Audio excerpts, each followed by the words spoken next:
Indo Pacific অঞ্চলে চীনের ক্রমবর্ধমান সামরিক শক্তির জবাবে নতুন কৌশল নিয়ে এগুচ্ছে যুক্তরাষ্ট্র। এবার একসঙ্গে ব্যবহার করা হচ্ছে বিশ্বের অন্যতম আধুনিক B2 স্পিড স্টিল বোমারু বিমান F-22 র্যাপটর এবং AGM-158C দূরপাল্লার জাহাজ বিধ্বংসী ক্ষেপণাস্ত্র। যুক্তরাষ্ট্রের এই সমন্বিত কৌশলের লক্ষ্য শত্রুর নজর এড়িয়ে দূর থেকে দ্রুত এবং নির্ভুল হামলা চালানোর সক্ষমতা আরো বাড়ানো এবং ইন্দো প্যাসিফিক অঞ্চলে শক্তিশালী প্রতিরোধ গড়ে তোলা।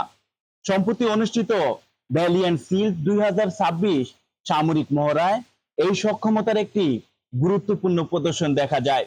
মহড়ায় যুক্তরাষ্ট্রের একটি B2 স্পিড বোমারু বিমান সফলভাবে AGM-158C ক্ষেপণাস্ত্র নিক্ষেপ করে একটি লক্ষ্যবস্তু জাহাজ ধ্বংস করে। বিশেষজ্ঞদের মতে এটি স্পষ্ট বার্তা দিচ্ছে যে B2 এখন শুধু স্থলভাগের লক্ষ্যবস্তু নয়, প্রয়োজনে সমুদ্রে অবস্থানরত যুদ্ধ জাহাজেও গোপনে এবং দূর থেকে আঘাত হানতে সক্ষম।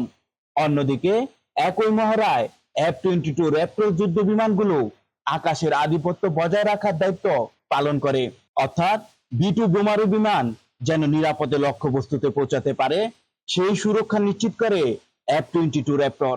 মহড়ায় ব্যবহৃত B2 বিমানটি উড্ডয়ন করে গুয়ামের অ্যান্ডারসন এয়ারফোর্স বেস থেকে।